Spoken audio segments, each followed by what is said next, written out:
मीठे बच्चे, अभी तुम पुरुषोत्तम बनने का पुरुषार्थ करते हो। पुरुषोत्तम है देवताएं, क्योंकि वह है पावन। तुम पावन बन रहे हो। प्रश्न है, बेहद के बाप ने तुम बच्चों को शरण क्यों दी है? उत्तर, क्योंकि हम सब रिफ्यूज के यानी किचड़े के डिब्बे में पड़े हुए थे।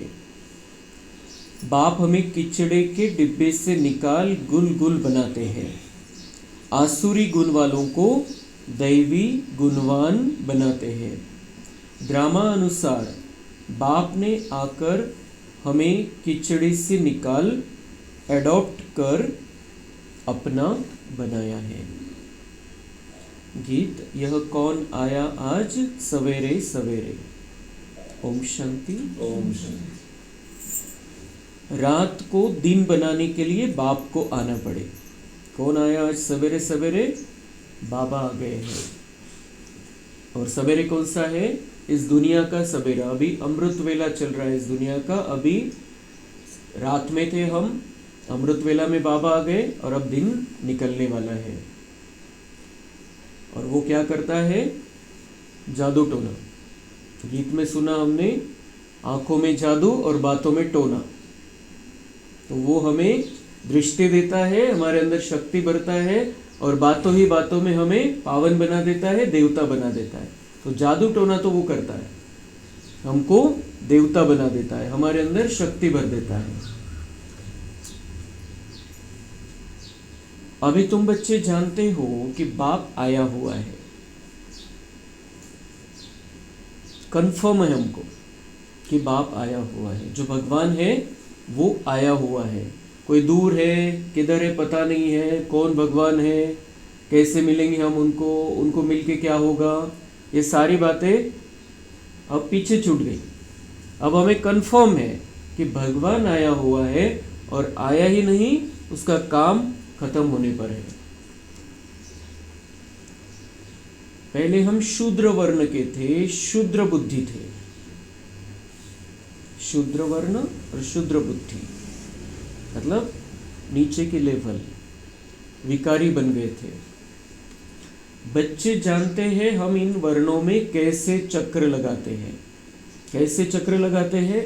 अभी हम शूद्र बन गए थे, बाबा ने हमको चुन लिया, फिर हम ब्राह्मण वर्ण में आ गए और हम ऐसा पुरुषार्थ करते हैं कि हम देवता वर्ण में चले जाते हैं। देवता वर्ण से फिर हम त्रेता में क्षत्रिय वर्ण में रहेंगे, फिर वैश्य वर्ण में आ जाएंगे। स्थिति थोड़ी 50-50 रहेगी तो वैश्य वर्ण रहेगा और फिर कलयुग में शूद्र वर्ण। फिर बाबा आएंगे, फिर हम ब्राह्मण बनेंगे, फिर देवता बनेंगे। ये चक्र रिपीट होता रहता है। तो बच्चे जानते हैं हम इन वर्णों में कैसे चक्र लगाते हैं। अभी हमको परमपिता परमात्मा ने शूद्र से ब्राह्मण बनाया है। शूद्र से ब्राह्मण बनाया है। हर एक को पक्का होना चाहिए कि बाबा ने मुझे शूद्र पने से निकाल अब ब्राह्मण बनाने के लिए चुना है। सिलेक्शन झालेले ब्राह्मण बनवण्यासाठी आणि ब्राह्मणापासून देवता बनायचं आहे।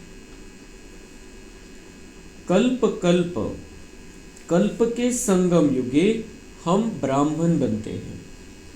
ब्राह्मणों को पुरुषोत्तम नहीं कहेंगे। हम अभी पुरुषोत्तम नहीं है, हम बन रहे हैं। अभी पुरुषोत्तम बन रहे हैं। पुरुषोत्तम देवताएं हैं, अभी हम देवता बने नहीं है, बन रहे हैं। तो पुरुषोत्तम तो देवताओं को कहेंगे। ब्राह्मण यहाँ पुरुषार्थ करते हैं पुरुषोत्तम बनने के लिए। पतित से पावन बनने लिए ही बाप को बुलाते हैं। तो अपने से पूछना चाहिए हम पावन कहाँ तक बन रहे हैं। चेकिंग करायची स्वतःची, हम पावन कहाँ तक बन रहे हैं। ये भगवान हमें बातों बातों में बहुत ऊंचा बना देता है। उसकी बातों में टोना है, जादू है, तो इसलिए उसकी बातों को बहुत दिल से लगाना है। एक कान से सुन, दूसरे कान से बाहर निकालना नहीं है। प्रोसेसिंग करनी है और फिर अपने लिए जो धारण करना है, धारणा के बाद अंदर लेनी है पूरी रीति से। तो बाबा पूछ रहे हैं अपने आप से पूछो कि हम पावन कहाँ तक बने, मतलब हमारे अंदर से विकार और व्यर्थ निकल गया है या अंदर ही अंदर वो उसको हमने और ज़्यादा बढ़ाते चल रहे हैं। स्टूडेंट भी पढ़ाई के लिए विचार सागर मंथन करते हैं ना, समझते हैं इस पढ़ाई से हम यह बनेंगे। तुम बच्चों की बुद्धि में है कि अभी हम ब्राह्मण बने हैं देवता बनने के लिए, हम स्टूडेंट है बाबा के, भगवान के विद्यार्थी है, और हमारी बुद्धि में क्या है, हमें अब देवता बनना है, ये देवता बनने की पढ़ाई पढ़ रहे हैं हम। तो पढ़ाई के लिए पढ़ाई पढ़ रहे हैं तो पढ़ाई पढ़नी पड़ेगी। विद्यार्थी है तो विद्यार्थी को पढ़ाई पढ़नी पड़ती है, तब वो जाकर पास होता है। तो हमें भी बहुत अच्छी रीति से बाबा जो पढ़ाते हैं पढ़ना है, समझना है, धारण करना है। यह है अमूल्य जीवन, क्योंकि तुम ईश्वरीय संतान हो। बाद में जाके हम देवताओं के संतान बनेंगे सतयुग में, बाद में कलयुग में हम मनुष्य की संतान बनते हैं। अभी का ये जो हमारा जीवन है ब्राह्मण जीवन, हम ईश्वर के संतान बने हैं, इसलिए हमारा बहुत ऊंचा जीवन है। हम भगवान के बच्चे बने हैं, डायरेक्ट किसी देहधारी मनुष्य के नहीं, भगवान के बच्चे बने हैं। कुछ किसी ऋषि मुनि साधु आचार्य पंडित के नहीं, डायरेक्ट ईश्वर की संतान है। तो बाबा के बच्चे हैं, बाबा के विद्यार्थी है, बिल्कुल पक्का रहना चाहिए। ये मंत्र का जाप करना है तो इस मंत्र का जाप हम कर सकते हैं, हम बाबा के बच्चे हैं, हम बाबा के विद्यार्थी हैं। बाकी कोई मंत्र का जाप करने की जरूरत नहीं है हमें।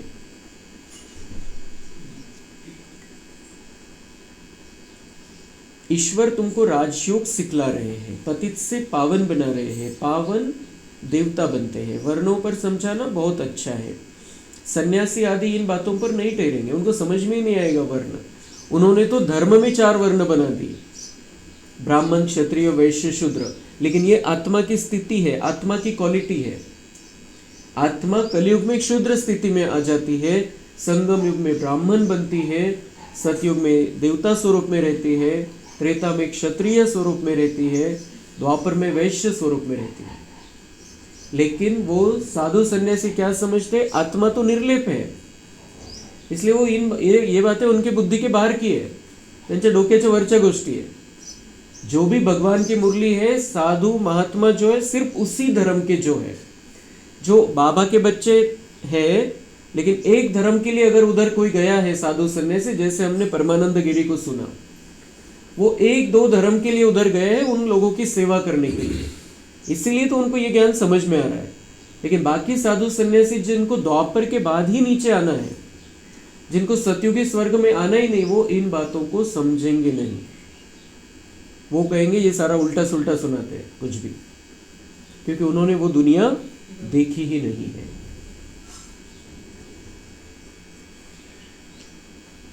तो सन्यासी आदि इन बातों पर नहीं ठहरेंगे। बाकी 84 जन्मों का हिसाब समझ सकते हैं, यह भी समझ सकते हैं कि हम सन्यास धर्म वाले 84 जन्म नहीं लेते हैं। उनको ये आ जाता है कि हम सन्यासी 84 जन्म नहीं लेते हैं, क्योंकि उनको पक्का हो जाता है। हम तो बाद में आए, शंकराचार्य आए, उसके बाद में सन्यास लिया है, उसके बाद में हम सन्यासी बने। शंकराचार्य के पहले तो कोई सन्यासी नहीं था। तो शंकराचार्य को आके वो तो कहते हैं 10,000 साल पहले, लेकिन 2000 से ज़्यादा नहीं हुआ है। तो उसके बाद सन्यास धर्म शुरू हुआ। तो जब वो इन बातों को समझते हैं तो उनकी बुद्धि में आता है हम तो बाद में आए हैं, हम वो तो सवाल ही नहीं है पहले आने का, क्योंकि हम सन्यास धर्म के हैं, तो शंकराचार्य के बाद में आए हैं। तो ये बात तो समझ सकते हैं, बाबा कह रहे हैं अगर उनको समझाओ अच्छी रीति से तो वो समझ सकते हैं, लेकिन वर्णों का उनकी बुद्धि में नहीं आएगा। ब्राह्मण बनते हैं, फिर देवता बनते हैं, फिर क्षत्रिय, ये उनको बुद्धि में आएगा ही नहीं, क्योंकि उन्होंने वो चक्र लगाया ही नहीं है पूरा।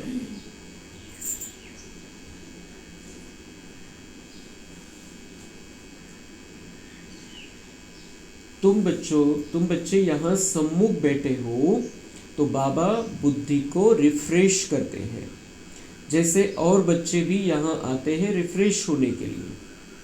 तो हम जब मधुबन में जाते हैं तो वो अलग ही रिफ्रेशमेंट है, उसकी जैसी रिफ्रेशमेंट तो कहीं भी नहीं मिल सकती है। लेकिन जब बाबा की मुरली चलती है, वो भी बाबा की मुरली हमें रोज रिफ्रेश करती है।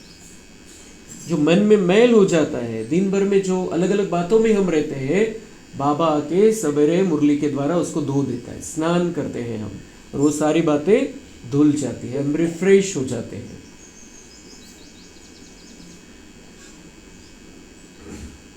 तो बुद्धि में यही ख्याल चलता रहे, हम 84 जन्म कैसे लेते हैं, क्या ख्याल करना है।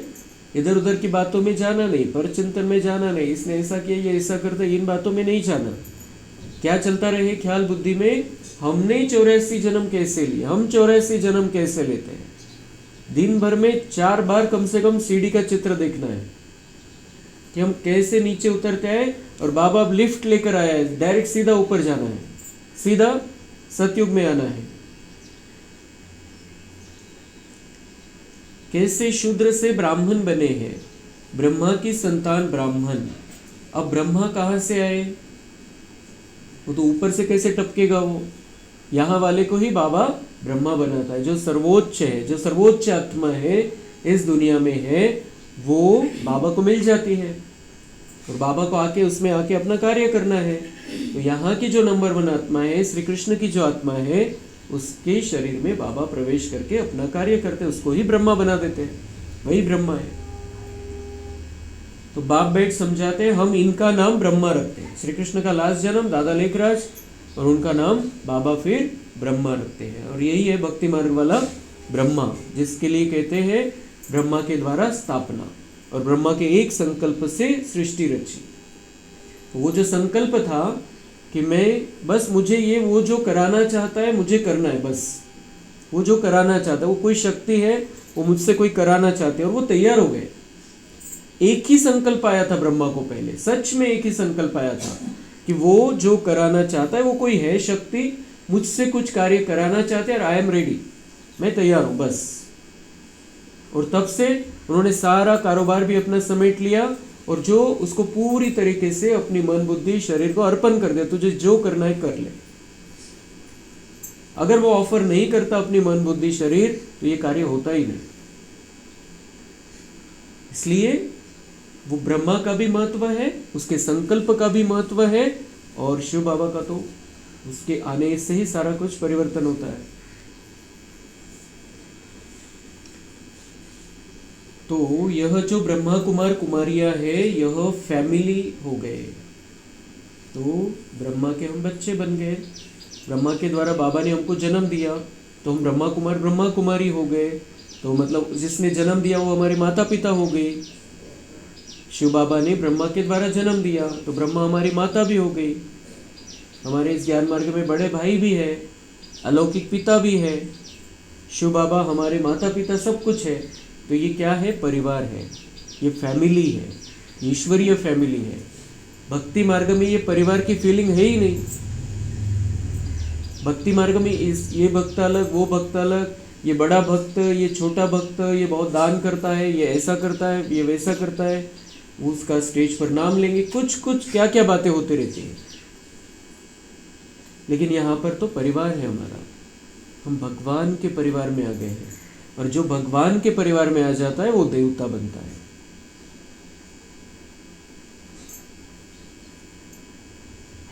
तो बाबा कह रही है जो ब्रह्मा कुमार कुमारियां हैं ये फैमिली हो गए, तो जरूर एडॉप्टेड है, तो डायरेक्ट तो जन्म दिया नहीं, तो क्या हो गए, हम दत्तक हो गए। अभी मतलब ऐसे तो हम शिव बाबा के बच्चे हैं, लेकिन इस शरीर के साथ बाबा ने हमें अपना बना लिया, तो हम दत्तक गए बाबा को, बाबा ने हमको दत्तक ले लिया। जैसे बाप ने सुनाया था, एक बच्ची किचड़े के डिब्बे में पड़ी थी, वह कोई ने उठाए जाकर किसको गोद में दी, क्योंकि उनको अपना बच्चा नहीं था। तो बच्ची जिनकी गोद में गई उसको ही मम्मा बाबा कहने लग पड़ेगी ना। यह फिर है बेहद की बात। तो उस समय कुछ हुआ होगा, अभी तो बहुत सारी न्यूज होणे, अब आता परत 2-5 वर्षामध्ये फरक पडलेला आहे। पण मधला जो काळ होता, काही काळ असा होता की मुली नकोशा व्हायच्या आणि मग जन्म झाल्यानंतर त्यांना फेकून द्यायचे, मारून टाकायचे किंवा फेकून द्यायचे। तो ये एक घटना, एक बात से बाबा हमें सुना रहे, ज्ञान की बात सुना रहे हैं कि वो एक ऐसा हुआ था कि कचरे के डिब्बे में एक छोटी सी नया जन्म हुआ तो उस छोटी बच्ची को डाल दिया था, तो कोई उस रास्ते से जा रहा था, उसने उस बच्चे की रोने की आवाज़ सुनी और उसको मालूम था कि एक युगल है जिनको बच्चा नहीं है, तो उनको वो सौंप देता है, वो बच्चे को किचड़े के डब्बे में जो पड़ी थी उनको सौंप देता है। तो उसको तो अपने रियल माता पिता पता नहीं है। जो बच्ची थी, जो छोटी बच्ची थी, वो तो जिसने उनको जिसने बड़ा किया उनको ही अपना माता पिता मानेगी। वो उसको पता थोड़ी है रियल माता पिता कौन है, लेकिन जिसने पाल पोस के बड़ा किया उसको ही अपने माता पिता मानेगी। तो बाबा कह रहे हैं कि अभी ये बेहद की बात है, तुम बच्चे भी जैसे बेहद के किचड़े के डिब्बे में पड़े थे। हम कहाँ पड़े थे? इस दुनिया को बाबा कह रहे हैं किचड़े का डिब्बा है। ये दुनिया क्या बन गई? आज नया शब्द किचड़े का डिब्बा, मतलब डस्टबिन। ये दुनिया डस्टबिन बन गई थी और डस्टबिन में हम जैसे कचरा हो गए थे। क्यों? विकार और व्यर्थ के कारण। ये दुनिया किचड़े का डिब्बा, वो जैसे उस बच्चे का उदाहरण दिया, वो भी किचड़े के डिब्बे में पड़ी थी, उसको ले जाकर माँ बाप को सौंप दिया किसी। तो यहाँ तो डायरेक्ट बाबा आता है और इस दुनिया रूपी किचड़े के डिब्बे से हमको उठा लेता है, अलग करता है। बाबा बहुत बार बोलते हैं कि मैंने तुमको अलग किया, अलग पॉट में रखा है, संगम युगी पॉट में रखा है, वहाँ से निकाल लिया है। तो हमें भी बिल्कुल पक्का होना चाहिए अब कि मैं अब संगम युगी आत्मा हूँ। सतयुगी बनना है, संगम युगी आत्मा हूँ, तो मेरा जीवन कलयुग जैसा नहीं होना चाहिए। अगर मुझे बाबा का परिचय मिला है, बाबा समझ में आ गया है, तो मैं संगम युगी आत्मा हूँ। तो मैं उसमें नहीं हूँ, मैं इसमें नहीं हूँ, मैं इस रास्ते पर नहीं हूँ, ये बात कभी भी अपने मुख से निकालकर पाप नहीं करना है कि मैं तो इस रास्ते पर नहीं हूँ। बाबा समझ में आ गया, बाबा पता चल गया बाबा कौन है, बाबा का ये कार्य चल रहा है। तो ऐसी बात कभी भी, ये मनहूस बनाने वाली बात बुद्धि से नहीं आनी चाहिए, मन से नहीं निकलनी चाहिए कि मैं तो इस रास्ते पर हूँ ही नहीं। तो बाबा ने हमको चुन लिया है, इसलिए बहुत खुशी में रहना है कि मैं तो इस रास्ते पर चल रही हूँ। अड़चने आती है, लेकिन उस अड़चनों को दूर करके मुझे इस रास्ते पर आगे बढ़ना है। तो तुम बच्चे जैसे बेहद के किचड़े के डिब्बे में पड़े थे, विषय वैतरणी नदी में पड़े थे, मतलब ये विकारी दुनिया, उसमें पड़े थे, कितने गंदे हुए पड़े थे। दुनिया तो चीची है, दुनिया तो कचरा है, लेकिन बाबा कह रहे आप भी गंदे हो गए थे। किससे? विकारों से और व्यर्थ से। मतलब जो देवी देवता ही स्वरूप था हमारा, उसके तुलना में तो गंदा ही कहेंगे। ड्रामा अनुसार बाप ने आकर उस किचड़े से निकाल तुमको एडॉप्ट किया है। तो हम क्या भी थे, कैसे भी थे, हम जो थे जैसे थे, लेकिन बाबा ने हमको दत्तक ले लिया, बाबा को हम पसंद आ गए। तमो प्रधान को किचड़ा ही कहेंगे ना, कचरा नहीं तो क्या कहेंगे। बाबा कह रहे तमो प्रधान, विकारों की संपूर्णता थी तुम्हारे अंदर, तो किचड़ा ही था जैसे। आसुरी गुण वाले मनुष्य है देह अभिमानी, काम क्रोध भी बड़े विकार है ना। तो तुम रावण के बड़े रिफ्यूज में पड़े थे। रिफ्यूज मतलब ये किचड़ा जिसको नकार दिया है, ऐसी दुनिया में खराब हालत में हम आकर पड़े थे। वास्तव में रिफ्यूजी भी हो, रिफ्यूज के डिब्बे में पड़े थे और अब हम क्या बन गए हैं? रिफ्यूजी, मतलब शरणागति। अब तुमने बेहद के बाप की शरण ली है, रिफ्यूज से निकल गुल देवता बनने। अभी हमने बाप की शरण ली है। बाबा को ये शब्द पसंद नहीं है, लेकिन एक भक्ति मार्ग के हिसाब से समझाने के लिए बाबा कह रहा है। बाबा ने पिछले हफ्ते में कह दिया था हमें, ये तुम शरण नहीं आते हो, तुम तो मेरे बच्चे बनते हो। लेकिन ये भक्ति मार्ग में क्या करते हैं? मैं तुम्हारे शरण, मैं तुम्हारे शरण। कहाँ जाकर कहते? पत्थर की जो मूर्ति बनी उसके सामने जाकर कहते मैं तुम्हारे शरण आ गई हूँ।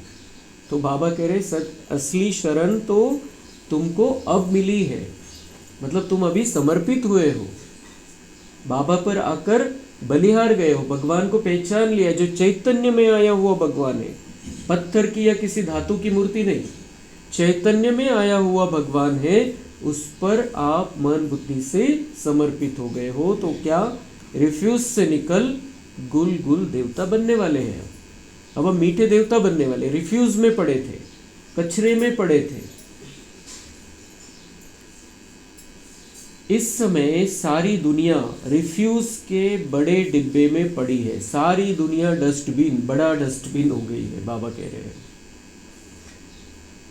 तो ऐसी दुनिया में से बाबा ने हमको निकाले, कचरे से अलग कर दिया है।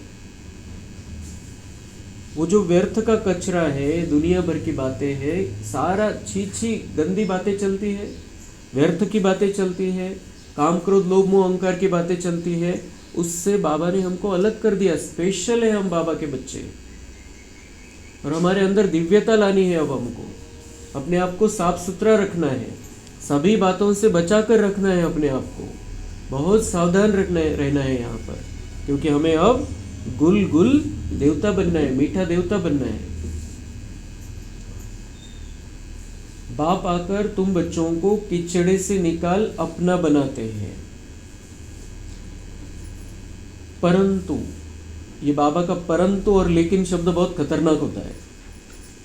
बाबा कह रहे परंतु, अलग तो कर लिया बाबा ने, बाबा तो चाहता है हम अलग हो जाए उस दुनिया से, परंतु बहुत बड़ा टॉन्ट है ये भगवान का। भगवान कह रहा है परंतु कीचड़े के रहने वाले ऐसे हीरे हुए हैं जो निकालते हैं फिर भी कीचड़ा ही अच्छा लगता है। आदत हो गई है उस दुनिया की, कलयुग की आदत हो गई है, विकारों की आदत हो गई है।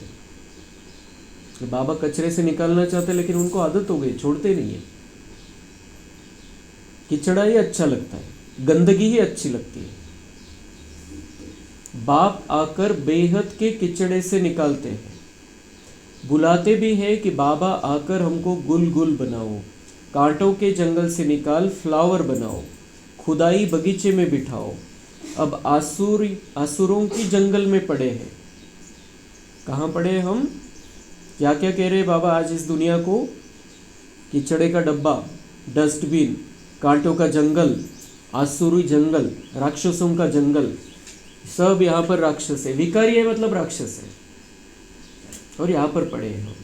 और बाबा ने निकाल लिया, फिर भी पूरी तरीके से निकलने को तैयार नहीं।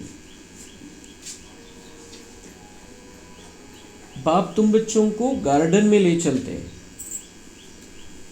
मतलब जंगल में कांटे होते हैं, तकलीफ का काम होता है, डर रहता है, लेकिन बगीचे में तो कोई डर ही नहीं रहता है, फूल ही फूल रहते हैं, आनंद आता है। तो बाबा हमें सतयुगी बगीचे में लेकर चलते हैं, लेकिन उसके पहले हमें संगम युगी पॉट में अलग किया है फूल बनाने के लिए। शूद्र से ब्राह्मण बने हैं, फिर देवता बनेंगे। यह देवताओं की राजधानी है, ब्राह्मणों की राजाई है नहीं। भले पांडव नाम है, परंतु पांडवों को राजाई नहीं है। अभी हमें राजाई नहीं है, लेकिन राजाई ट्रांसफर होनी है, इसलिए बाबा ने अपनी बच्ची को राष्ट्रपति बना दिया है। पांडवों को, पांडव मतलब हम बाबा के बच्चे, बाबा कह रहे पांडवों को कोई राजाई नहीं है, तुम्हें कोई राजा नहीं बनना है। लेकिन लास्ट में एक अभी वो दिल्ली हमारी राजधानी बननी है, तो वहाँ पर भी बाबा के बच्चे को मुख्यमंत्री बना दिया, और भारत का राष्ट्रपति भी अपनी बच्ची को बना दिया, क्योंकि अभी ये गुप्त कार्य ट्रांसफर का होने वाला है। अब वो किस तरीके से होना है ये बाबा ही जानता है, वो ड्रामा को ही पता है, लेकिन बाबा ने तो ऊपर बिठा दिया। बाबा कह रहे हैं कि पांडवों के लिए राजा ही नहीं है, लेकिन राजा तो बना दिया है उनको, कुछ स्पेशल तो रहता ही है। प्रत्येक गोष्टीला अपवाद असतात, तर बाबांच्या या म्हणण्याला पण अपवाद है। तो यहाँ पर भी बाबा ने राजा बनाया है उनको, क्योंकि ट्रांसफर करना है बाबा के बच्चों के पास जो सतयुगी राजधानी है।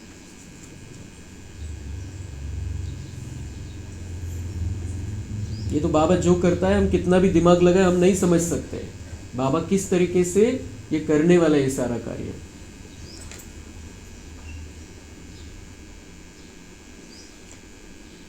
तो राजाई प्राप्त करने के लिए बाप के साथ बैठे। कहाँ की राजाई प्राप्त करनी हमको? वैसे सतयुग की राजाई, उसके लिए हम बाप के साथ में बैठे हैं। बाप के साथ में बैठे, चरणों की धूल बनकर नहीं, बाप के साथ में बैठे हैं। साथ कौन बैठ सकता है? जो बराबरी वाला होता है, जिसको सामने वाला वैल्यू देता है। वो चरणों की धूल बनाकर हमको नहीं रखना चाहता है, साथ में बिठाता है। बेहद की रात अब पूरी हो, बेहद का दिन शुरू होता है। गीत सुना ना, कौन आया सवेरे सवेरे? सवेरे सवेरे आते हैं रात को मिटाए दिन बनाने, अर्थात स्वर्ग की स्थापना, नर्क का विनाश कराने। यह भी बुद्धि में रहे तो खुशी हो। जो नई दुनिया में ऊंच पद पाने वाले हैं वह कभी अपना आसुरी स्वभाव नहीं दिखाएंगे। बहुत बड़ी बात है।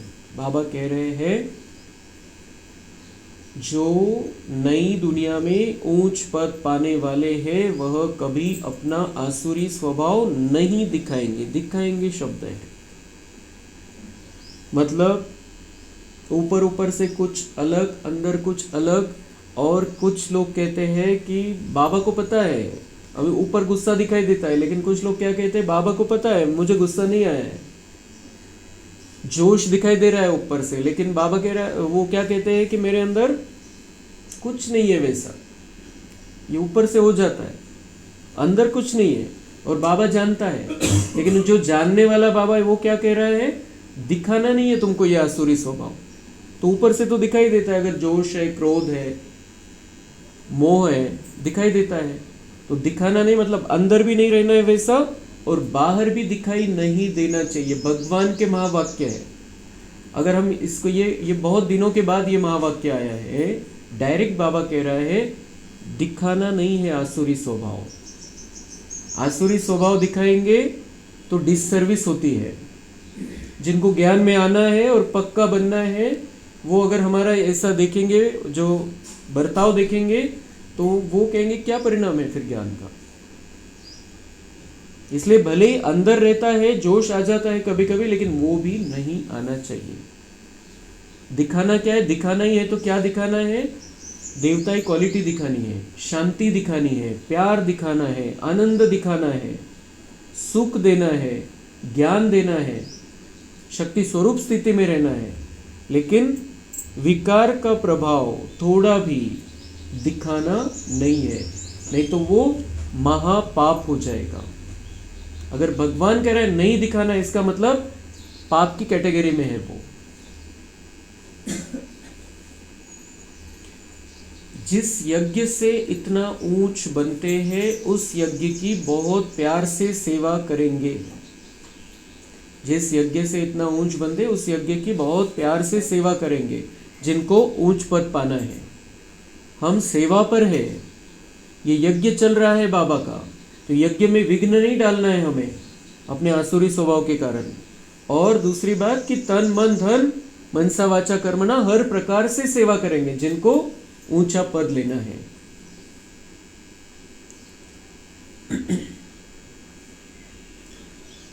ऐसे यज्ञ में तो हड्डियां भी दे देनी चाहिए, मतलब जितनी सेवा कर सकते उतनी करनी चाहिए तन मन धन से। समझ सकते हैं राजा कैसे, प्रजा कैसे बनते हैं। प्रजा में भी नहीं आना है हमको और दास दासी भी नहीं बनना है।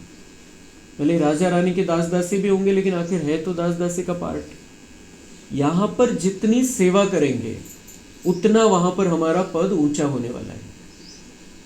यहां पर सेवा नहीं करेंगे मनसा वाचा कर्मणा तन मन धन, तो वहां तो अलग अलग प्रकार के दास दासियां है। राजा की दास दासी है, महाराजा की दास दासी है, साहूकार की दास दासी है, अलग अलग प्रकार की दास दासी। हमें दास दासी कहीं पर भी किसी भी क्वालिटी का दास दासी नहीं बनना है, बिल्कुल पक्का होना चाहिए। मुझे राजा बनना है, ऊंचा पद लेना है, तो फिर सेवा करनी पड़ेगी बहुत अच्छी रीति से। यहाँ पर बाप अच्छी रीति समझाते हैं, अपने पर रहम करो। ये बातें क्यों समझा रहा है बाबा, अपने पर रहम करो। दुनिया पर रहम करने के पहले अपने पर रहम करो, मतलब अपने आप को बाबा की मत पर चलाओ। देवता बनना है तो विकारों का प्रभाव नहीं होना चाहिए, दिखाई नहीं देना चाहिए। हम ऊंचे थे ऊंच बने। क्या रहम करना है, अपने आप को ऊंचे थे ऊंचा बनाना है, बहुत ऊंचा भाग्य अपने लिए रिकॉर्ड करना है। हम अभी शूद्र से ब्राह्मण बने हैं, अहो सौभाग्य, फिर देवता बनेंगे। कितना बड़ा सौभाग्य है कि हमें बाबा ने चुन लिया और हमने भी चॉइस कर लिया ये रास्ता। हमने भी बाबा ने चुन लिया हमको, लेकिन हमने बाद में तो जबरदस्ती नहीं है बाबा की किसी को भी। पहले तो बाबा ने हमको चुना कि ये देवता क्वालिटी दिखती है इनके अंदर, तो हमको चुन लिया बाबा ने, लेकिन बाद में हमने चुना है ये रास्ता। कोई जबरदस्ती हमें यहाँ पर लेकर नहीं आ सकता है, कोई आना नहीं चाहता है छोड़ देना पड़ता है, जबरदस्ती किसी को भी यहाँ पर लेकर नहीं आ सकते हैं। तो इसलिए ये जो हम कंटिन्यू हुए हैं, हम बाबा के बच्चे बने, तो हमने चुना है कि अभी हमको देवता बनना है। कोई जबरदस्ती नहीं है देवता बनने की। बाबा को जो चाहिए, संख्या चाहिए, वो मिल जाएगी, हो जाएंगे, किसी पर भी जोर जबरदस्ती नहीं है। हमने चुना है तो इसे दिल से स्वीकारना है, और जैसे बाबा कहता है वैसे ही चलना है, अपनी मनमत नहीं चलानी है इसमें। यह संगम युग बहुत कल्याणकारी है, तुम्हारी हर बात में कल्याण भरा हुआ है। भंडारे में भी योग में रह भोजन बनाए तो बहुतों का कल्याण भरा हुआ है, हर बात में कल्याण है। बाबा कह रहे तुम हर बात में कल्याण है, क्योंकि तुमने कल्याणकारी बाप का हाथ पकड़ा है, तो तुम्हारा अकल्याण हो नहीं सकता है। दूसरा कल्याण कैसे है? हम जो कर रहे हैं उसमें कल्याण समाया हुआ है, अनेकों का कल्याण हम जो करते हैं। बाबा कह रहे रसोई कर रहे हैं आप, अगर बाबा की याद में रसोई बना रहे हैं तो वो जो खाने वाले उनका कल्याण है, उसमें कल्याण समाया। तो हर बात में कल्याण है, क्योंकि हम हर बात में बाबा को याद करते हैं, बाबा की एनर्जी भरते हैं उसके अंदर। भक्त, और अब बाबा को अपने बच्चों को भक्तों का उदाहरण देना पड़ता है पक्का करने, क्योंकि हम 63 जन्म से अलग जीवन जिया है, और इसलिए बाबा ने अपने एक सन्यासी बच्चे को भी हमारे सामने लाकर खड़ा कर दिया है। देखो, सुनो, समझो। अभी एक भक्तों का उदाहरण बाबा दे रहे हैं। भक्त अपनी भक्ति में बहुत मस्त रहते हैं, भक्ति में शक्ति नहीं है, भक्ति से कोई प्राप्ति होने वाली नहीं है, फिर भी कितने मस्त रहते हैं वो भक्ति में। कोई प्राप्ति नहीं, waste of time, waste of money और वेस्ट ऑफ एनर्जी है, सारा व्यर्थ जाने वाला है, पैसा, समय और शक्ति, लेकिन फिर भी कितना मस्त रहते हैं, म्हणजे काही प्राप्ती नसताना किती आनंदात राहतो। और यहाँ पर तो अगर हम बाबा के बनकर बाबा की राह पर चलते हैं तो प्राप्ति इतनी बड़ी है जिसकी हम स्वप्न में भी कल्पना नहीं कर सकते थे, इतनी बड़ी प्राप्ति है। तो बाबा कह रहे हैं तुमको फिर ज्ञान में मस्त रहना चाहिए। श्री कृष्ण की ऐसी भक्ति होती है, बात मत पूछो। जो भक्त होते हैं श्री कृष्ण के, बहुत हाई लेवल के भक्त, बाबा कह रहे हैं उनकी तो बात ही मत पूछो, इतनी भक्ति करते हैं, इतने तल्लीन रहते हैं उसमें। वृंदावन में 2 बच्चियां हैं, पूरी भक्तिन है।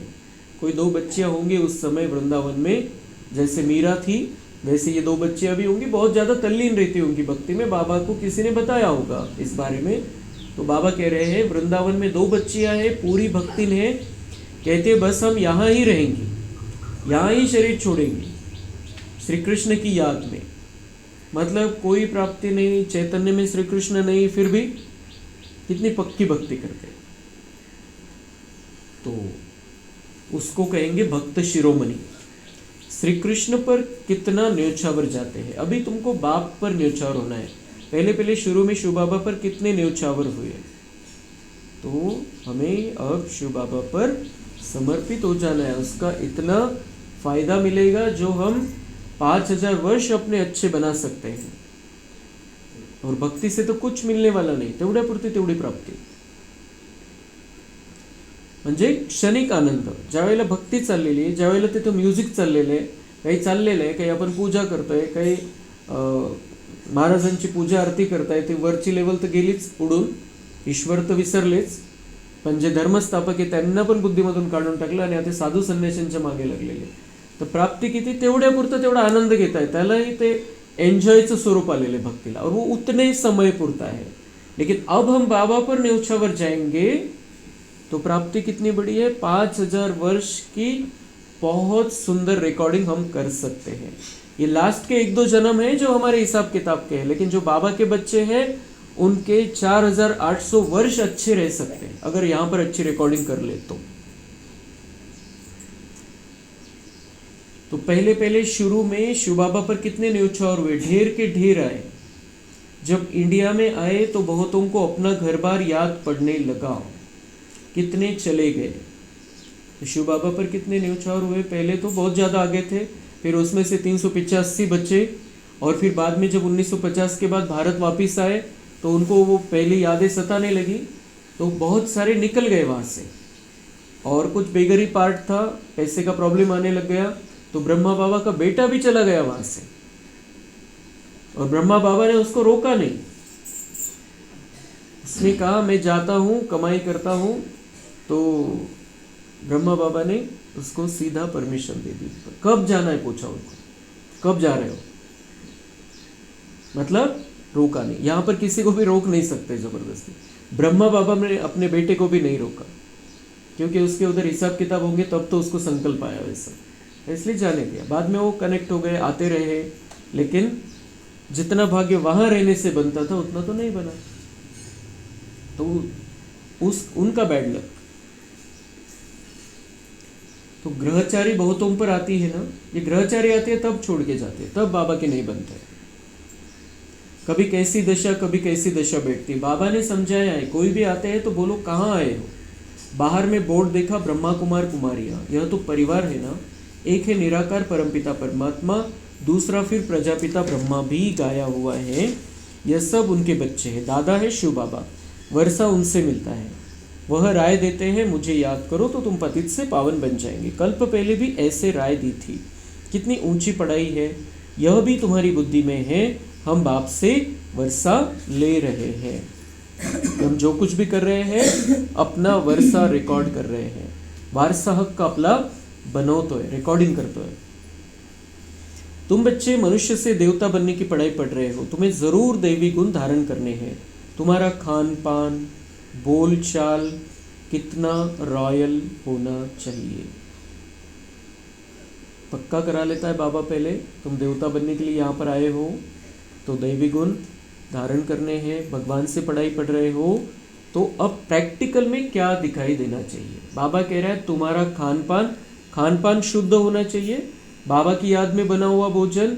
बाकी सिर्फ प्याज लहसुन नहीं है इसलिए कहीं का भी खा सकते, प्याज लहसुन तो खाना ही नहीं है, नॉनवेज का तो सवाल ही नहीं है। लेकिन प्याज लहसुन नहीं है इसलिए हम किसी के भी हाथ का खा सकते, ये नहीं टालना है, क्योंकि वो बाबा की याद में तो बना नहीं है। उनके व्यर्थ के चक्कर चालू होंगे, कुछ ना कुछ इधर उधर की बातें होंगी, काम क्रोध लोभ मोह अहंकार का कोई संकल्प चल रहा होगा। वो सारा संकल्प, उन सारे जो भी कोई पदार्थ लिए है, जो वो कोई बनाने के लिए, कोई आइटम बनाने के लिए, तो उन पदार्थों के साथ वो विचार भी मिक्स हो जाते हैं उसके मन में जो चल रहा है। इसलिए खान पान की शुद्धी का जितकं टाळता येईल तितकं टाळायचं आहे। ज्यांची मजबुरी आहे त्यांचा विषय वेगळा आहे, पण आपण करू शकतो की बाबांच्या आठवणीमध्ये बनवलेलं भोजनच मला स्वीकार करायचे तर जरूर करायचंय। जबरदस्ती नाही आहे कोणालाच, बाबांची जबरदस्ती नाही आहे, पण देवता बनायचंय आणि मोठं भाग्य बनवायचं तर त्यासाठी बाबा सांगतात। और दूसरी बात खान पान के साथ फिर क्या, बोल चाल कितना रॉयल होना चाहिए। बोल चाल कितना रॉयल होना चाहिए, कैसे पहचानेंगे हमें लोग, वाइब्रेशन थोड़ी समझ में आते।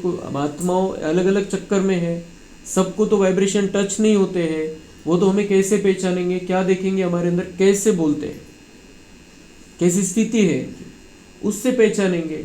हर एक को वो कैपेसिटी थोड़ी है, ये अंदर तो बहुत शुभ भावना है ऊपर से ऐसे बोल रहे हैं, हर एक को कैपेसिटी नहीं है, वो तो ऊपर का बोलचाल देखेंगे। इसलिए तो दुनिया वाले अंदर का ख्याल नहीं रखते, वो बाहर से मेरा चेहरा कैसे दिख रहा है, कपड़े कैसे पहने हैं, वो क्या कहेंगे, ये पहनो तो वो क्या कहेंगे, ये सारी बातें ऊपर ऊपर की चलती है। क्योंकि दुनिया वाले भी ऊपर ऊपर से देखते हैं, उनको समझ में ऊपर की बात आती है, अंदर की बात समझती नहीं है, हर एक को नहीं समझते है। इसलिए बोलचाल भी रॉयल, भावना अच्छी है लेकिन बोलचाल भी रॉयल होना चाहिए। जैसे हम राजा है, जैसे हम देवता है, ऐसा बोलना होना चाहिए हमारा। किसी भी कारण से बाबा ने जोश का सहारा लेने के लिए नहीं बोला है, गुस्से का सहारा लेने के लिए नहीं बोला है। भले ही हमें अपनी बात सिद्ध करनी है तो वो सभ्यता चाहिए उसमें, ये बाबा ने बताया है और बार बार बताया है। देवताएं कितना थोड़ा खाते हैं, उनमें कोई लालच थोड़ी रहती है, अलग अलग बातें समझाता रहता है बाबा। वो देवताई जीवन में हमें लेकर जाता है, फिर खाना भी कितना है, बहुत थोड़ा। वो ऐसे नहीं कि मुझे यही खाना है, ये नहीं खाना है, ये नहीं चलता है, मुझे ये भाता नहीं है।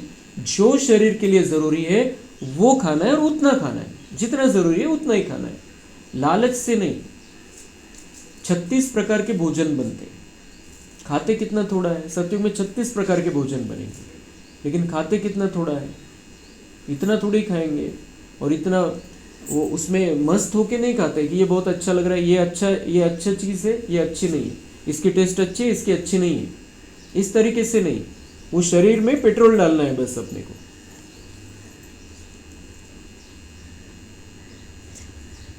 खान पान की लालच रखना, इसको भी आसुरी चलन कहा जाता है।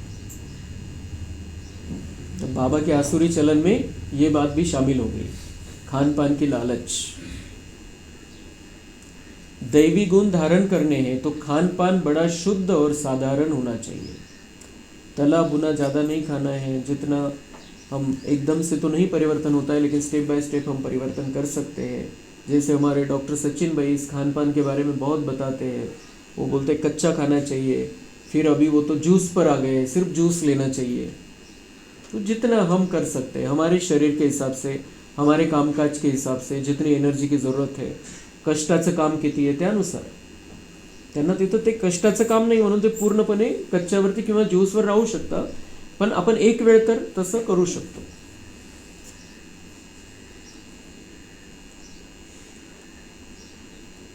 तो दैवी गुण धारण करने तो खान पान बड़ा शुद्ध और साधारण होना चाहिए, परंतु माया ऐसी है जो एकदम पत्थर बुद्धि बना देती है, तो फिर पद भी ऐसा मिलेगा।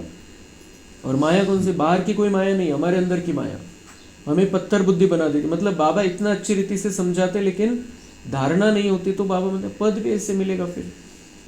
और बहुत सारी लिस्ट दे दी है बाबा ने दास दासियों की। बाप कहते हैं अपना कल्याण करने के लिए दैवी गुण धारण करो। विश्व कल्याणकारी तो आप हो, लेकिन पहले अपना कल्याण करने के लिए दैवी गुण धारण करो। मतलब जैसे देवता थे वैसे बनो। वो पवित्र रहते थे, शांत रहते थे, प्रेमयुक्त स्थिति में रहते थे, सुखदायी स्थिति में रहते थे, तो वैसा रहो। दैवी गुण धारण करो, अच्छी रीति पढ़ेंगे पढ़ाएंगे तो तुमको ही इजाफा मिलेगा, एक्स्ट्रा बेनिफिट मिलेगा। बहुत अच्छी रीति से हम पढ़ेंगे और पढ़ाएंगे, समझाएंगे। समझाना है, रास्ता दिखाना है, करना न करना हर एक का विषय है, लेकिन रास्ता तो हमें सही दिखाना है सबको। मतलब पढ़ना भी है और पढ़ाना भी है। हमारी चाल चलन से, बोलचाल से, व्यवहार से भी रास्ता दिखा सकते हैं हम।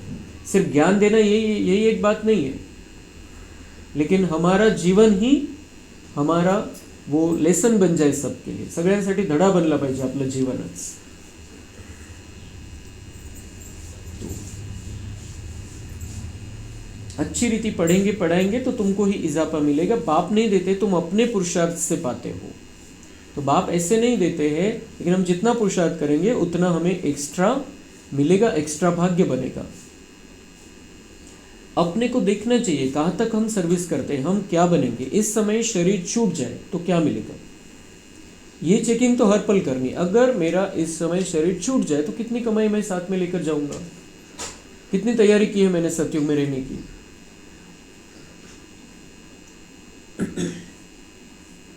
बाबा से कोई पूछे तो बाबा झट बता दे कि इस एक्टिविटी से समझा जाता है यह फलाना पद पाएंगे।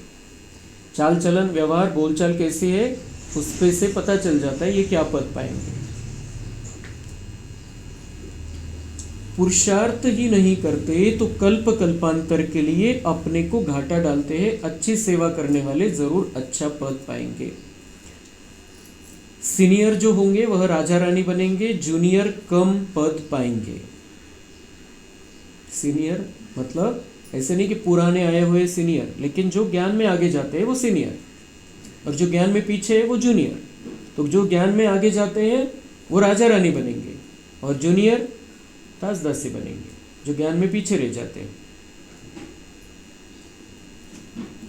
फिर ऊंच बनाने वालों का फिर रिगार्ड भी रखना होता है। ऊंच बनाने वालों का रिगार्ड रखना होता है। तो हमें बाबा का रिगार्ड रखना है, सभी दादियों का रिगार्ड रखना है, वरिष्ठ भाइयों का रिगार्ड रखना है, जो हमें रास्ता बताते हैं उनका रिगार्ड रखना है, जो सेंटर की दीदियाँ है उनका रिगार्ड रखना है, उनका सम्मान रखना है, मान देना है उनको। देखो कुमार का है, वह सीनियर है तो रिगार्ड रखना चाहिए दादी कुमार का। प्रकाशमणि दादी बाबा कह रहे हैं ये सीनियर है, मतलब ये ज्ञान में बहुत आगे है, तो इनका सम्मान रखना चाहिए। बाप बच्चों का ध्यान खिंचवाते हैं, जो बच्चे महारथी है उनका रिगार्ड रखो। रिगार्ड नहीं रखते तो अपने ऊपर पाप का बोझ चढ़ाते हैं। जो हमें अच्छा रास्ता दिखाते हैं, ईश्वर से जोड़ने का प्रयत्न कर रहे हैं, अगर उनका मान नहीं रखेंगे, सम्मान नहीं रखेंगे, तो बाबा क्या कह रहे हैं, पाप का बोझा अपने ऊपर चढ़ाते हैं, उनका ही अपमान करते रहेंगे, उनका मान नहीं रखेंगे, उनकी बात का मान नहीं रखेंगे, तो ये आपका पाप बन रहा है। यह सब बातें बाप ध्यान में देते हैं, और ये बहुत बीच बीच में कुछ स्पेशल बातें बाबा की आती है। ये कुछ कुछ बातें रोज आती है, कुछ कुछ बातें रिपीट होती रहती है, लेकिन ये कुछ ऐसी बातें, और आज की मुरली में कुछ ऐसी बातें हैं जो हम 5 वर्ष में एक आधी बार सुनते हैं। ये स्पेशल बातें होती है, तो जिस दिन कही है बाबा ने उसी दिन बुद्धि में पकड़ लेना है, उसको याद रखना है, क्योंकि अभी और ये बात, ये मुरली फिर से नहीं चलने वाली अब, शायद अब हम 2025 में हैं, 2030 में क्या पोजीशन होगी पता नहीं, ये 5 वर्ष के बाद रिपीट होगी। लेकिन इसलिए ये लास्ट टाइम, अंतिम समय के लिए ये बात आई है, और इसको पक्का करनी। ये जो बातें हैं बहुत सुंदर सुंदर बातें, हमारे पुरुषार्थ को बहुत आगे बढ़ाने वाली बातें, और इनको पक्का कर लेना है आज ही। ये सब बातें बाप ध्यान में देते, बड़ी खबरदारी चाहिए। नंबरवार किसका रिगार्ड कैसे रखना चाहिए, बाबा तो हर एक को जानते हैं ना। वो हो गया। अभी और अगला विषय, कुमारियों माताओं आदि पर भी बंधन आ जाते हैं। देखो भगवान कैसे तैयार करता है हमें। कुमारियों माताओं आदि पर भी बंधन आ जाते हैं, बंधन आ जाते हैं। कुमारियों को बंधन है, कुछ माताएं बहनें घर में हैं उनको बंधन है, पति का बंधन, परिवार का बंधन, इसलिए वो आगे नहीं बढ़ पाती है ज्ञान में, जितना करना चाहिए उतना नहीं कर पाती है। तो बाबा क्या कह रहे हैं, सितम सहन करने पड़ते हैं, सितम सहन करने पड़े, उनको सहन करना पड़ता है। अगर हम इस रास्ते पर चल रहे हैं तो उनका बोलना सहन करना पड़ेगा, वो जो हम कर रहे हैं उनको सहन नहीं होगा, कुछ अलग अलग बातें रहती हैं। बाबा कैसे समझा रहे, बहुत करके माताएं लिखती है बाबा हमको ये बहुत तंग करते हैं, हम क्या करें। अब ये बाबा का जवाब बहुत मतलब एकदम अति उच्च क्वालिटी का जवाब है, जो दुनिया में कोई नहीं दे सकता है। अरे तुम कोई जानवर थोड़ी हो जो जबरदस्ती करेंगे, ये शेरनी बना रहा है बाबा हमें। कुमारियां माताएं कहती है बंधन है, हम नहीं कर सकते, ये नहीं हो सकता, ऐसा नहीं हो सकता, वैसा नहीं हो सकता, ये करेंगे तो वो नाराज हो जाएंगे, ऐसा हो जाएगा, फिर उनको वो टेंशन में आ जाएंगे, फिर वो कुछ बीमारियां बढ़ जाएगी, फिर उनको डिप्रेशन आ जाएगा, फिर वो साइकिक हो जाएंगे। बहुत सारी बातें कहते हैं माताएं बहनें। बाबा क्या कह रहे, तुम क्या जानवर हो? अंदर में दिल है तब पूछती है क्या करूं, और आगे क्या करूं, मैं ये तंग करते क्या करूं। तो अंदर में दिल है, कहीं ना कहीं वैसा करने की इच्छा है, अंदर कुछ ना कुछ दबी हुई इच्छा है, तब तो पूछती है क्या करूं। इसमें तो पूछने की भी बात नहीं, भगवान के बन गए, पता चल गया, अभी सतयुग आने वाला है, ये खत्म होने वाला है, अगर पूछ रहे हैं इसका मतलब मोह अंदर है। आत्मा अपना मित्र है, अपना ही शत्रु है, कोई बाहर का नहीं है।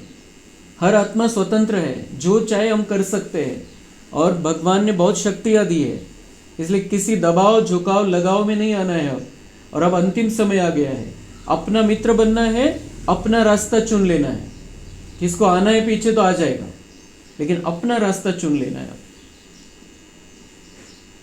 भगवान कह रहा है जो चाहे सो करो, भगवान ने परमिशन दे दी, अब जो चाहे सो करो। पूछना माना दिल है, मुख्य बात है याद की, याद से ही तुम पावन बनते हो। ये लक्ष्मी नारायण नंबर 1 पावन है ना। और अभी वो विषय चेंज कर दिया बाबा ने।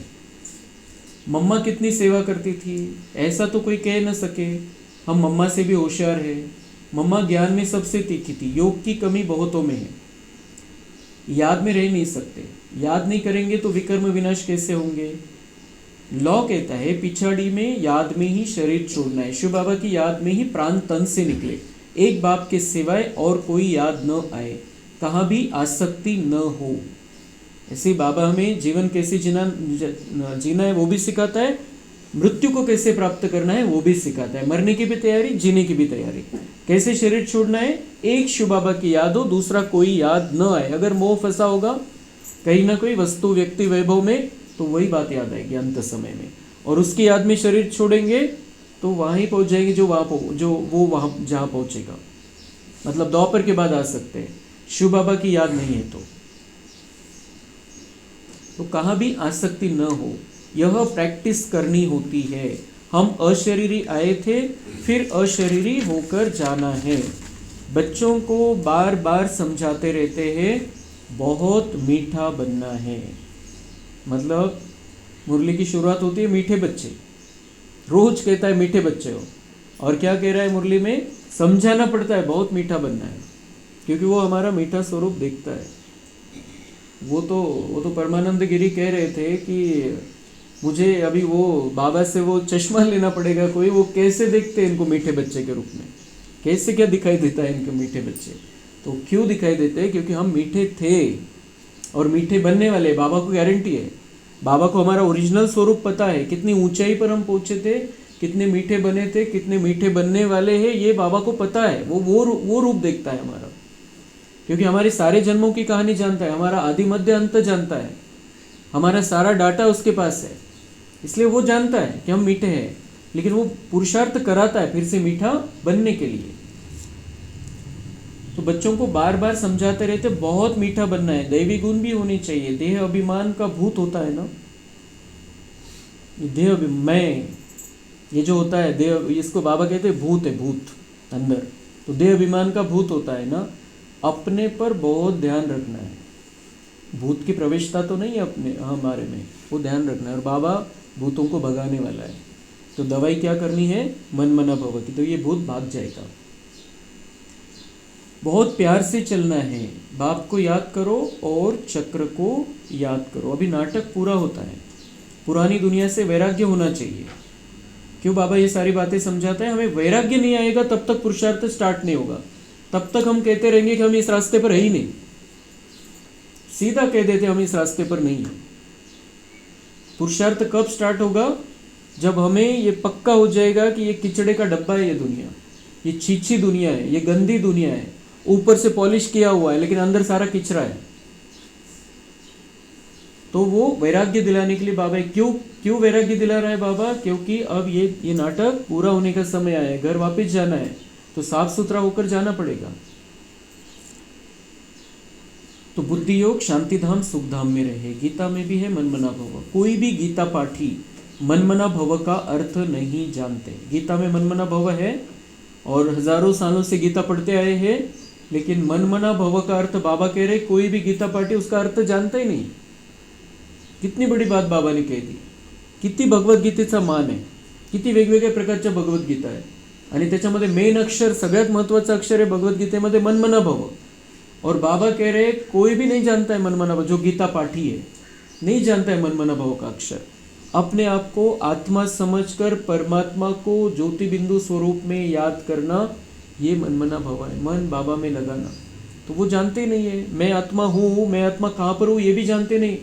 परमात्मा मेरा बाबा है, परमात्मा कौन है, कहाँ है, कुछ नहीं जानते। तो बाबा कह रहे हो इसका मतलब मनमना भव का अर्थ ही नहीं जानते हो। किसको कहाँ मन लगाना है, किसको किस में मन लगाना है, यही जानते नहीं है। तुम बच्चे जानते हो भगवानुवाच। तो दोनों प्रकार की बातें बाबा हमें समझाते हैं। हमारे पुरुषार्थ में प्रेरणा देने के लिए भी भक्तों का उदाहरण देते हैं, और ज्ञान में ऊंचा जाने के लिए भी भक्ति का उदाहरण देते हैं। तुम बच्चे जानते हो भगवानुवाच, देह के सभी संबंध छोड़ अपने को आत्मा समझो। किसने कहा, स्वयं बाप ने। स्वयं भगवान कह रहा है देह के सब संबंध छोड़ दो। इन संबंधों के कारण ही तो हम आगे नहीं बढ़ रहे हैं। क्या संबंध रखना है, रूहानी, आत्मा है, भाई है, भगवान का बच्चा है, ये संबंध रखना है।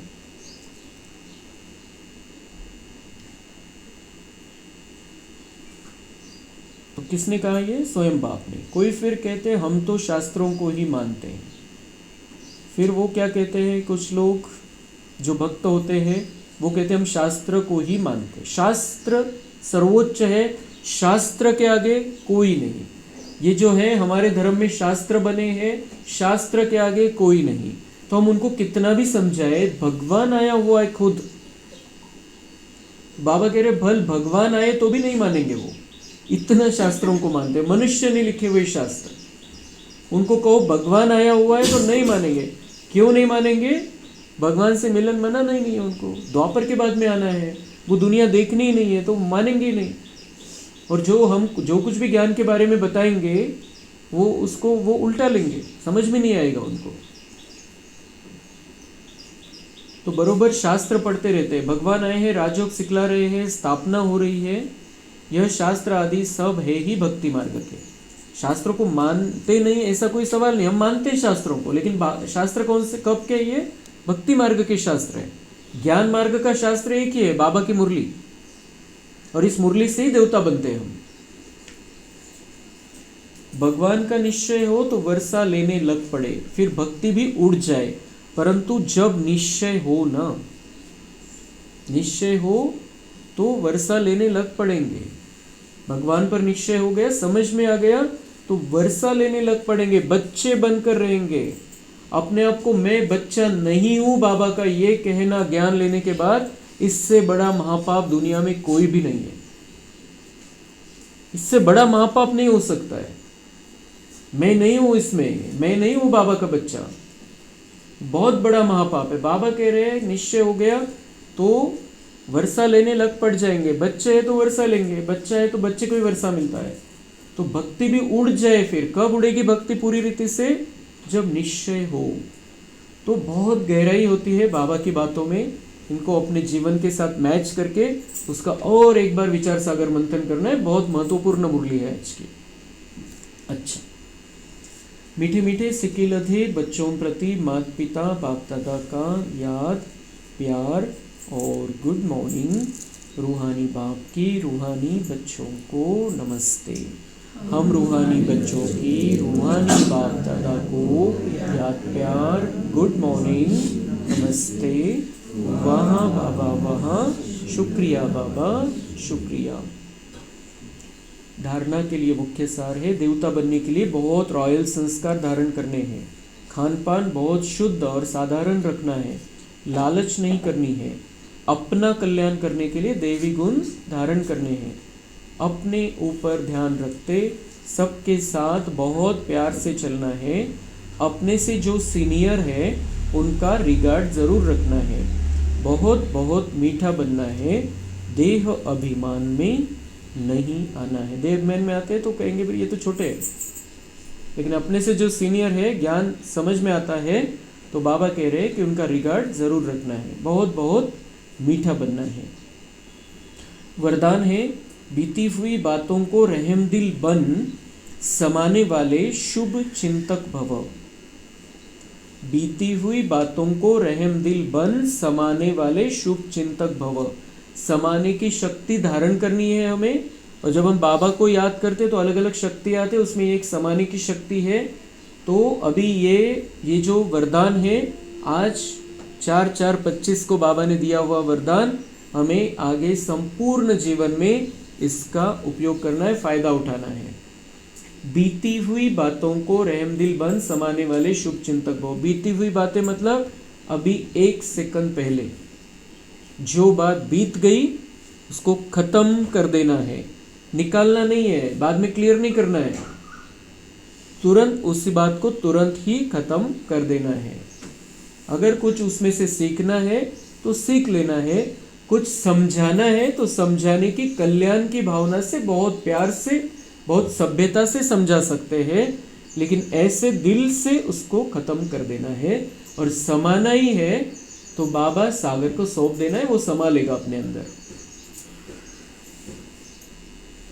तो ये सच्चा शुभ चिंतक का लक्षण है, जो बीती बातों को भूल जाता है, रहमदिल बनता है, समा लेता है, या तो बाबा को सौंप देता है, वो शुभ चिंतक है। यदि किसी की बीती हुई कमजोरी की बातें कोई सुनाए तो शुभ भावना से किनारा कर लो। व्यर्थ चिंतन या कमजोरी की बातें आपस में नहीं चलनी चाहिए।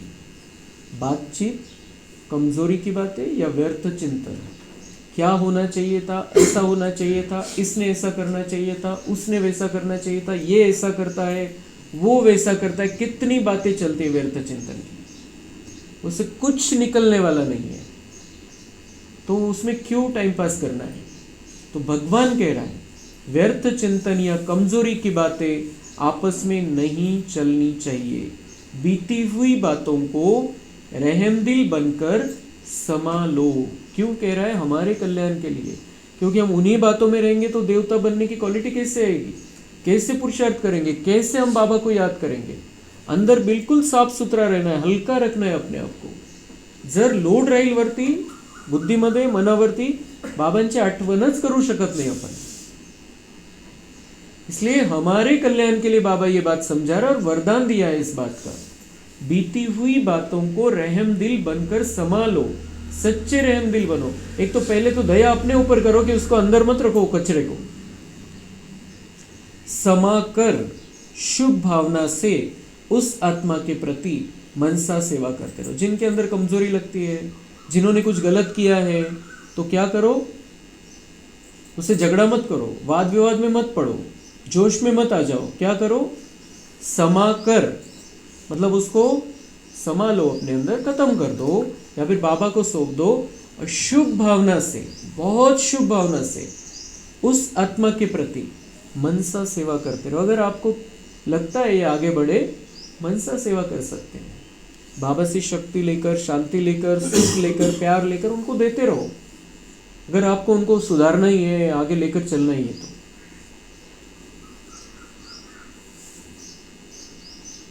भले संस्कारों के वश कोई उल्टा कहता, करता या सुनता है तो उसे परिवर्तन करो. किसी ने कुछ गलत किया तो उसको उल्टा लो मत, आप उसको परिवर्तन करो. 1 से 2 तक, 2 से 3 तक ऐसे व्यर्थ बातों की माला न हो जाए. 1 से 2 तक जाती है, 2 से 3 तक जाती है और बढ़ता जाता है. अगर किसी को कुछ समझाना है, अकेले में समझा दो, बस खत्म. अगर समझाना ही है तो, नहीं तो बाबा को सुना के खत्म कर देना है. ये तो अगर वो व्यर्थ कि बहुत ज्यादा माला बन जाती है. ऐसा अटेंशन रखना अर्थात शुभ चिंतक बनना. और जो शुभ चिंतक बनता है यहाँ पर अभी संगम युग में, वही देवता बनने वाला है, पक्का है. स्लोगन, संतुष्ट मनी बनो तो प्रभु प्रिय, लोक प्रिय और स्वयं प्रिय बन जाएंगे. अव्यक्त इशारे, कंबाइंड रूप की स्मृति से सदा विजयी बनो. जैसे शरीर और आत्मा कंबाइंड है तो जीवन है. यदि आत्मा शरीर से अलग हो जाए तो जीवन समाप्त हो जाता. ऐसे ही कर्मयोगी जीवन अर्थात कर्म योग के बिना नहीं, योग कर्म के बिना नहीं, सदा कंबाइंड हो तो सफलता मिलती रहेगी. अच्छा, ओम शांति.